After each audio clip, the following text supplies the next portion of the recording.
So this year, Pokemon is turning 30 years old, and to celebrate, I'd like to do a top 20 of my favourite Pokemon of all time. When putting together this list, I tried to think of Pokemon that had the biggest significance to me as a whole, rather than just like my current favourites, because that switches around quite a lot. And even this list I'll probably change my opinion on by the time it's released, but I tried my best to put together a list of the top 20 that had the biggest significance to me. You'll notice a lot of these entries are because of the anime, and that's because I grew up watching it, and a lot of those episodes, you know, if there's something I liked in an episode, it really stuck with me. And then when I got around to playing the game, good gameplay translates to me wanting to use them even more, which, connects the dots there. Enough stalling, let's go. Who's that Pokemon? It's...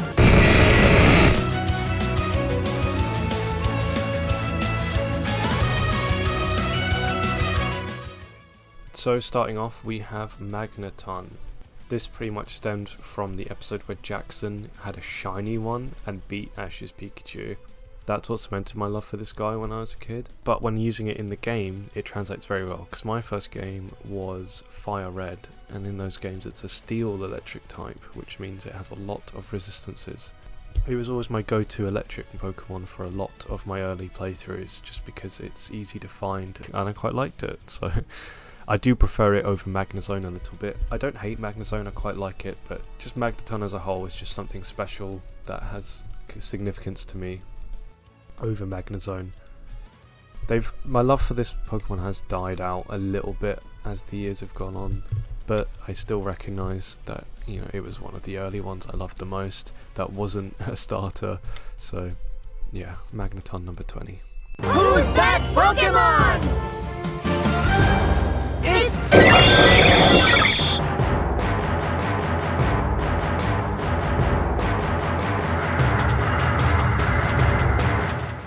The Gen 4 mini trilogy of movies and Pokemon are amazing. You get to see Palkia and Dialga fighting in one movie, and then the power of Giratina in the other. And then in the third final movie, you get to watch Arceus beat them all up in the first 5 minutes.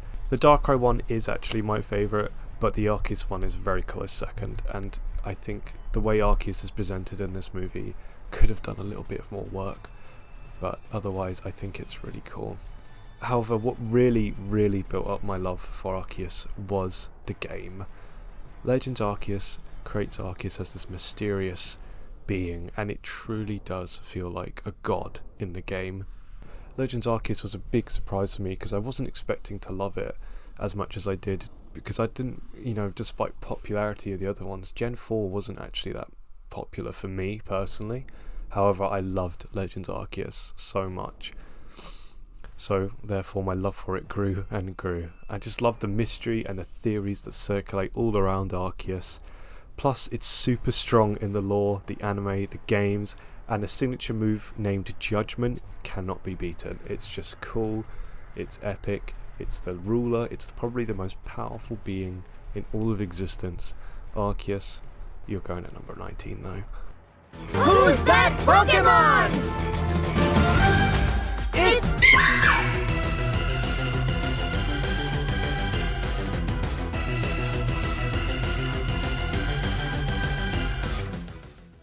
I was so happy when Mimikyu got 3rd place in the 2020 Pokemon Awards. The reason it dresses up like Pikachu is because it wants to be popular, and therefore it's actually probably one of the most popular Pokemon from Alola. I think it probably is the most beloved Pokemon from Sun and Moon as a whole. This thing carried Team Rocket in the Sun and Moon anime, and I loved every time it appeared on screen. Plus it built a surprisingly nice bond between Jessie and Mimikyu. Mimikyu has such a strong personality presence on its own, even in the games, which is quite rare. And even in the games, it's very good to use. Its disguise ability in Sun and Moon was OP, but then it's still pretty good to use in Sword and Shield despite being nerfed. Plus Ghost Fairy typing is amazing to use. Who's that Pokemon? It's...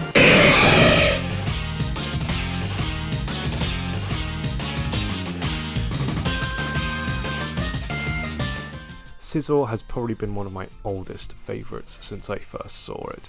I was already a massive fan of Scyther, and then when we got round to Johto and I found out it evolved, I was even more astounded.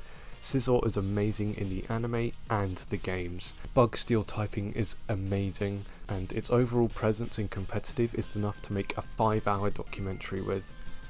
My only complaint, and why it's probably lower than it should be, is why is it a trade evolution? I can never get to use it, or I rarely get to use it in game, because it's always a stupid trade evolution, and I never have someone to trade it with to get it. Honestly, all 3 Pokemon in this line are amazing, but Scizor is definitely my favourite of the 3, and it has been for a very, very long time. Who's that Pokémon? It's...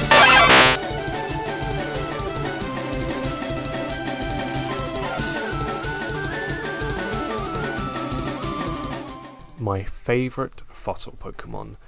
The rampaging one in the Latios and Latias movie was so cool. I loved its presence so much, and it was such a great villain to have, and that's what created my love for Kabutops. It's so much cooler than Omastar and Aerodactyl. Like, come on, it wields scythes for hands, and it's got an amazing attack stat. I don't know why, but I really love it at Gen 5 animation specifically. The way it waves its swords up and down is very intimidating. Kabutops is always described as a hunter, and I think it perfectly encapsulates that mentality. And its Pokédex entries are always really gruesome and involve something getting cut, sliced, or even sucked out of something. Who's that Pokémon? It's...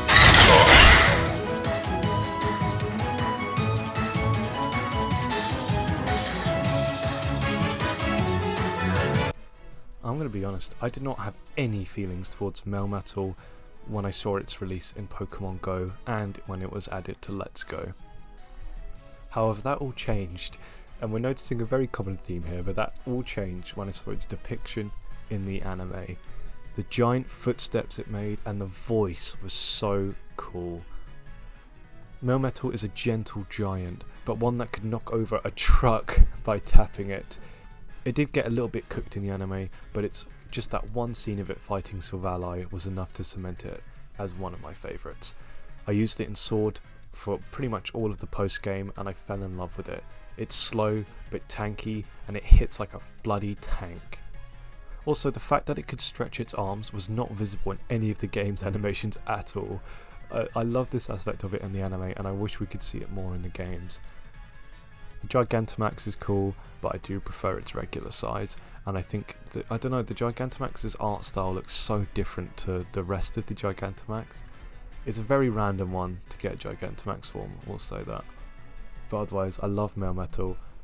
It's not as seen as much as these days, and I'd love to see where it's actually from, rather than it being stuck in the purgatory of unknown origin. Who's that Pokémon? It's...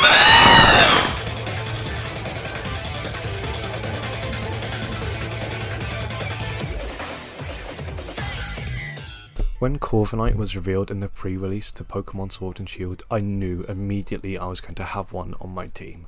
I love crows and ravens, and Corviknight being a giant metal crow was just a ceiling on top for me. It's been the MVP of all 3 of my playthroughs of Pokemon Sword, and I've used it every single time. I think that's to say enough to Corviknight's potential in-game and its presence. Also, its giant presence in all aspects of the game, anime, and even manga was incredible, and I love Corviknight because of it. Who's that Pokémon?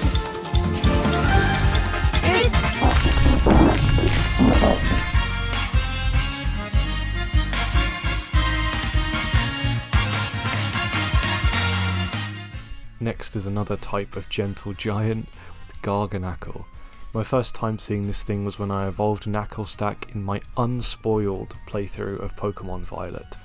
I was blown away and I loved him immediately. He's by far my favourite regional rock type, and I love using his signature move in competitive battles to mess up the pesky Dondozos. I love its lava eyes. I really hope we get to see it glow in the dark with those eyes, and it does look like a Minecraft mob, and I can't get that picture out of my head.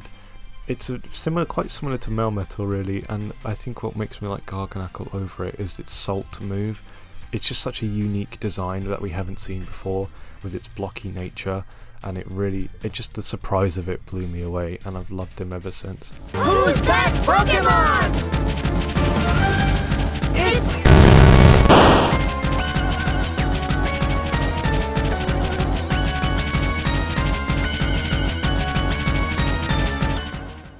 Can I just say, the colour of Haunter in the anime is so much better than the one they use in game. The dark purple and black makes him so much more ghostly and appeals much more to me. I think we all remember the episode I'm about to reference here, but it's the one of Haunter making Sabrina laugh in the anime. The way the ghost Pokemon were depicted back then was very different to what we have now. I love Gengar and Ghastly too, but Haunter will always be my favourite of the three. I can't really say why, but I think it's the most ghost Pokemon of the three. And also, because it's similar to Scizor, I'm always stuck with a Haunter rather than Gengar because I can't trade Evolve when I played the games when I was little, so Haunter sort of grew to become my favourite no matter what. Who's that Pokémon? It's...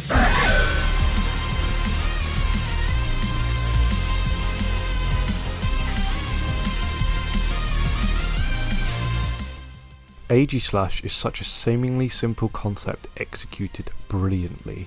It's present in the anime matches that in the game, and it has a unique and fun gimmick attached to it. I love its animation in the anime and the way it swings itself around, and also the way it can swap in-game to either being a defense Pokemon or an attack Pokemon. It absolutely tore apart competitive play, so much so it's had one of the biggest stat nerfs a Pokemon has ever received.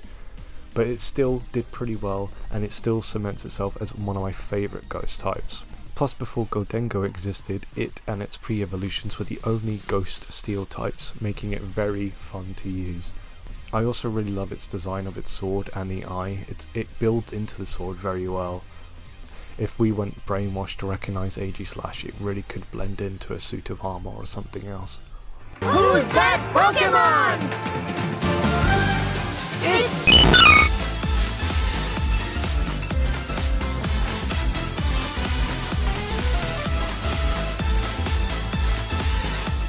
So we're halfway here, and fun fact, Marill used to be my favourite of all time. The episode in the anime with the crying Marill made me feel so bad for it as a kid that I ended up keeping one on my team to make it feel better. Ever since then, it was my favourite for a few years before a few others came along, but I still hold Marill very closely. Azumarill is cool, but I prefer the small balliness of Marill. He's just a little round ball who's usually either smiling or crying its eyes out. And Pikachu used to be one of my favourites back when I first started, just because I thought it was cute, but then Marill's just kind of a blue Pikachu, so you can see what happened there. I think what stops Marill climbing the ranks is the fact that you can't really use one in battle unless you evolve it, so it's always sort of just been a mascot of sorts. Who's that Pokémon?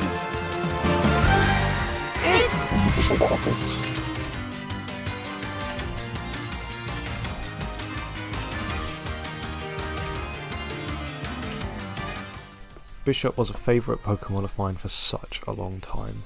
I used to joke that I'd love two edgy red steel types.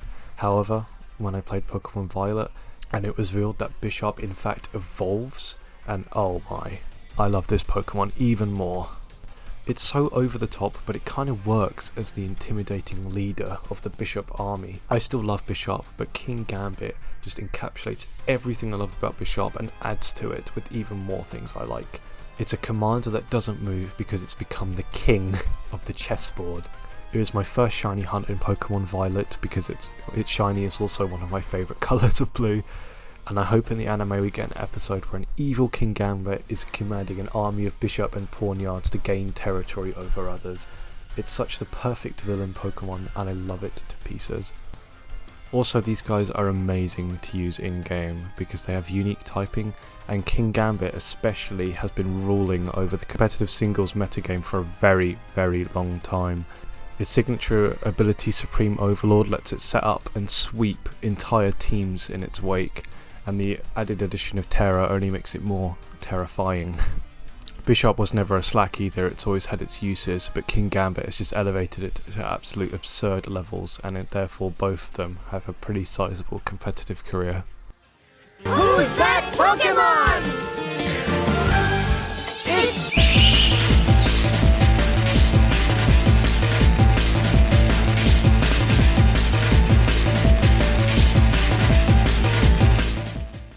Marshadow basically carried the Pokemon I Choose You movie. It has so many amazing powers, all choreographed really well into this tiny little creature.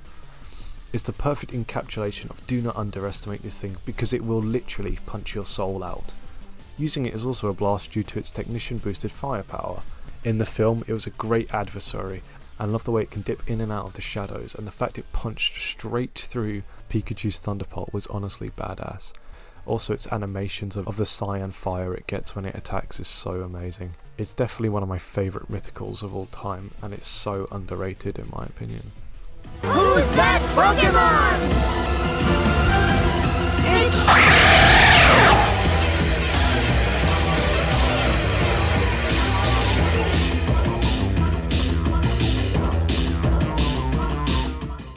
Tapu Koko is not a Pokemon I expected to like. It doesn't have a lot of my favourite colours, and it's not a typing I usually go for. But after encountering it in-game and then the anime, I instantly adored it. The other Tapus are cool, but Tapu Koko takes the lead in their appearance and shines by it.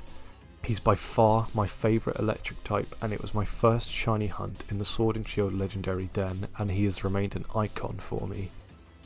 Seeing Ash fight the Z-move form of Tapu Koko in Guardian of Alola in the final episode of the anime was awesome.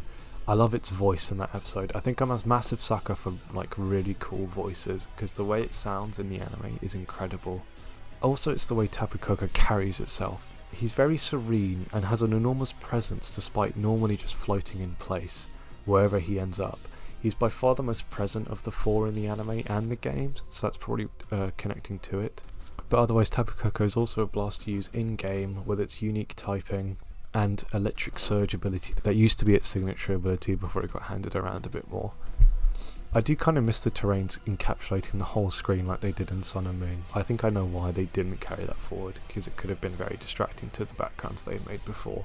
We don't see a lot of Tapu Koko these days, but since we've come back to Gen 6 already, I imagine it won't be long until we're back to Alola, and I hope we get to see Tapu Koko again soon.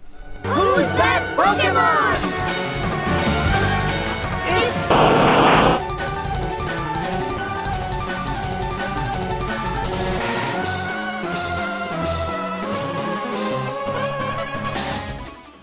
Earlier I mentioned that Marill was my favourite, but Blastoise was my first ever favourite Pokemon. He was always my go-to starter in Kanto, and he's special to me because he's the first Pokemon I loved outside of Pikachu. Blastoise has fallen far from its number one spot these days, and it is probably the worst of the Kanto trio competitively, but he'll always have a special place in my heart. Seeing Gary use one in the anime, and the fact it basically always hard carried my teams in the games, it makes me very happy for it. Blastoise has a special connection to me.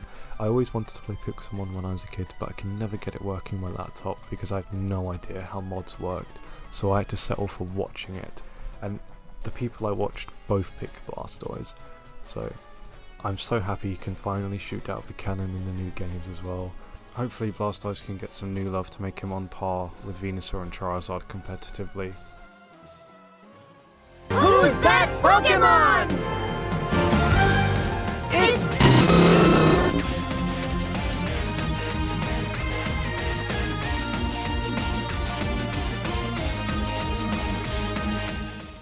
My second ever Pokemon game was Sapphire, and I picked Torchic. Little did I know I'd play this game alongside watching the Hoenn arc of the anime and see Torchic turn into my favourite firefighting rooster.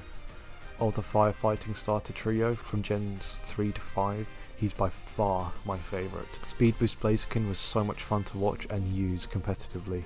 I might sound like a repeating clock here, but what cemented my love for Blaziken was Harrison's Blaziken fighting Charizard in the anime. Seeing it leap boundaries and then outlast Charizard in those final few seconds frazzled my brain, and now Blaziken will always be my starter choice when going through Hoenn. Who's that Pokémon? It's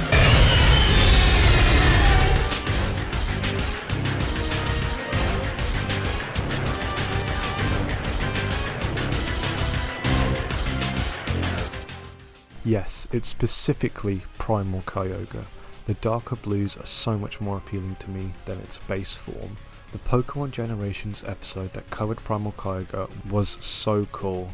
It was almost a horrific take on what Primal Kyogre could have accomplished if the player wasn't there to stop it. I do love Groudon and Rayquaza as well, but the more realistic threat of a flood with torrential rain is so much more real and so much more deadly to me.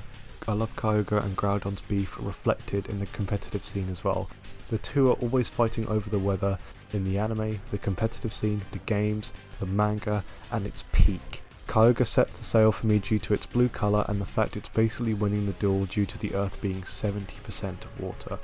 Kyogre to me is everything a box legendary should be, a clear definition of what it represents, and it has complete control of its representation. It's a deity and has godlike powers over the earth. If you haven't watched Pokemon Generations, do it. The episode is amazing, it's free, and it's on YouTube, and it has my favourite representations of the Pokemon world ever. Who's that Pokémon? It's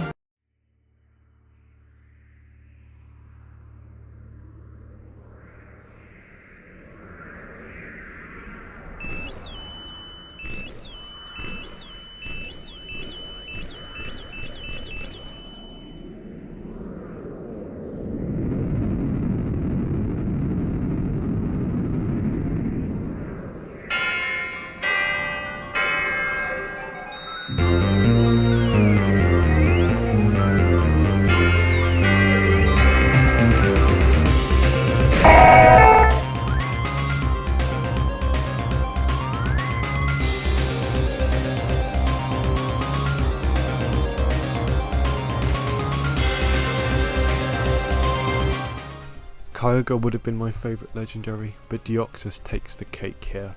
It's a shape-shifting alien that can regenerate its cells and acts as an antagonist. Sign me up. The mystery around Deoxys is what makes me love it. It always gets the most horrific fan art, and like Arceus it has the most theories circulating around it. Was it aiming the meteor itself? Who or what made Deoxys? Why does Rayquaza always beef with it? What we do know about Deoxys is that it was a mutated alien virus after exposure to a laser beam, and this is from the Pokédex entries. That laser beam was probably the ultimate weapon being fired into space, but that's a whole other can of worms that I won't get into here. Again, the Pokemon Generations episode here would be my recommendation. The depiction in that series was so good. In the games, Deoxys can't switch between its forms in battle, and you have to do it before the battle, but in the anime depictions, it's always swapping between the 4 forms. The Deoxys film was the second ever Pokemon film I ever watched, and a fun fact about that, my only other username has been Destiny Deoxys. Whenever Deoxys appears, space is always involved, and Rayquaza will be there to laser beam it to smithereens. Who's that Pokémon? It's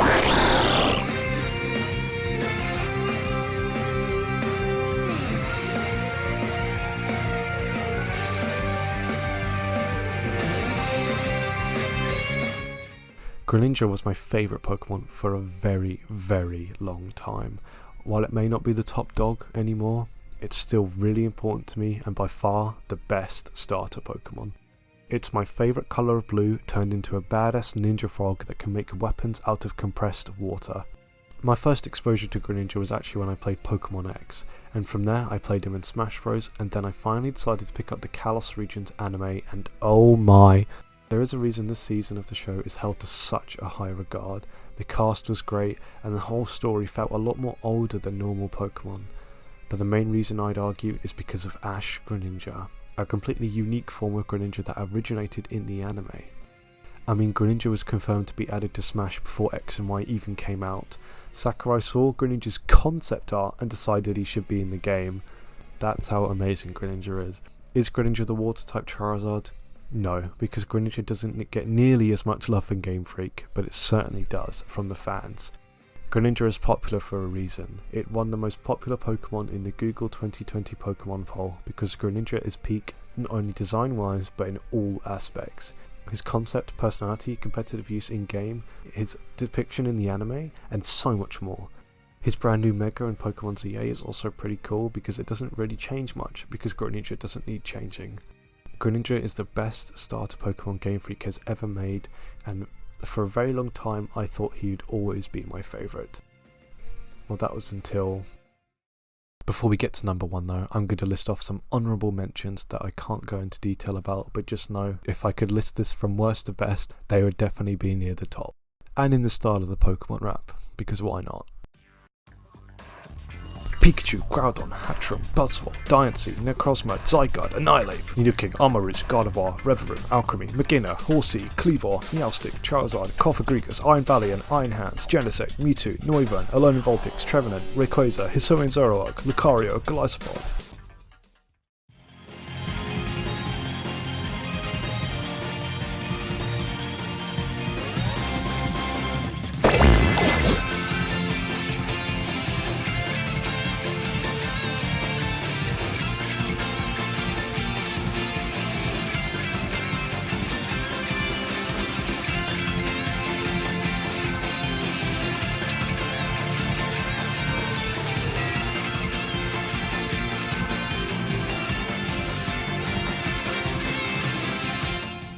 Little did he know that this Pokemon would become the infatuation of his brain for the years to come. I love knights, space and horror, and you can probably see that reflected a little bit in this list. Ceruledge is a Spectre Knight that will cut people into pieces over the people dissing its trainer. Also, the dark blues and purples are perfect colours to me. I do love Armorage as well, but Ceruledge just appeals to everything I like. So much so that when I saw the outline of a Sharkadet in the Legends EA DLC, I immediately rushed to catch one and then googled where to find the armour to evolve it into Ceruledge. Unlike 90% of this list, my love for Ceruledge came from its design first in the game rather than the depiction in the anime, and I cannot deny how much more I've levitated towards Ceruledge over Greninja. Luckily, when it did eventually appear on Pokemon Horizons, it's still just as cool, even if it did lose us a lot because it's used by the villains. It's become the main Pokemon of my trainer character, it's the Pokemon I always go to draw, it's the Pokemon that my Switch icon is. I have figures and cards all around Ceruledge just because Ceruledge is on them. Whatever's coming around the corner for Ceruledge, I will own it. My only wish for it is that if it had a better shiny. Ceruledge is still the new kid on the block, but with Gen 10 probably releasing around the corner to go along with Pokemon's 30th anniversary, I'm all the more excited to see my favourite and what else Game Freak can cook up, because Paldea gave me some spectacular mons, and it's also reassuring to me to see that Game Freak can still design amazing new Pokemon.